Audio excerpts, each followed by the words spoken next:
Bagaimana sampah membuat bumi kita semakin panas? Beberapa waktu yang lalu, IPCC baru saja mengumumkan kode merah perubahan iklim dunia. Laporan yang disusun oleh tim penulis sebanyak 234 orang dari 65 negara ini melaporkan kondisi terkini dari perubahan iklim di seluruh dunia. Ada 3 hal miris yang dilaporkan. Pertama, laju pemanasan bumi kian cepat. Disebutkan bahwa suhu dan perubahan iklim yang kita rasakan sekarang adalah efek dari 1,1 derajat Celcius kenaikan panas bumi. Berdasar laporan IPCC, jika tidak ada tindakan, suhu itu akan mencapai 1,5 derajat Celcius di 20 tahun mendatang. Kedua, efek perubahan iklim terasa di seluruh belahan dunia.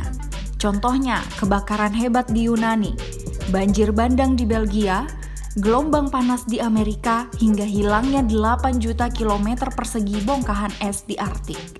Apabila kenaikan suhu global mencapai 1,5 derajat Celcius, hujan lebat bisa menjadi 30% lebih sering. Kekeringan juga bisa menjadi 70% lebih banyak.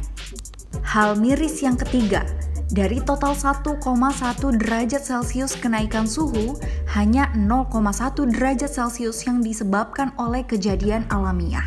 Sisanya berasal dari produksi gas karbon dioksida yang dihasilkan dari aktivitas seperti pembakaran bahan bakar fosil dan deforestasi.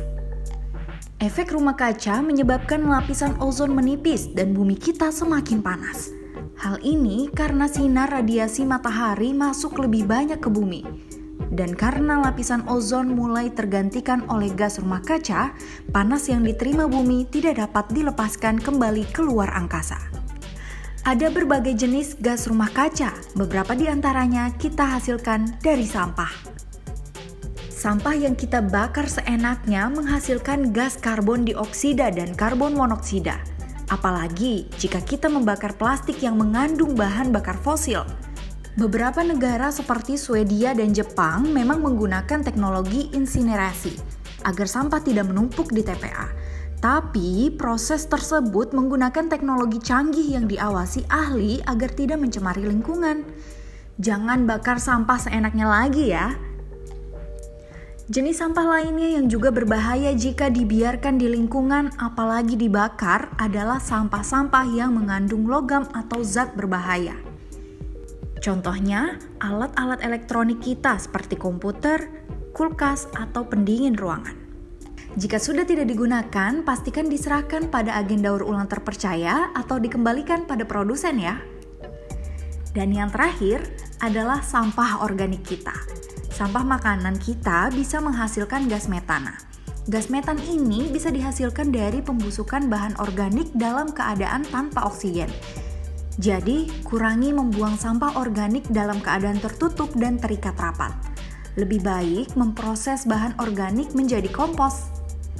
Dengan bijak mengelola sampah, kita bisa bantu kurangi produksi gas rumah kaca yang membuat ozon menipis dan bumi semakin panas. Terima kasih sudah bijak kelola sampah. Waste for Change.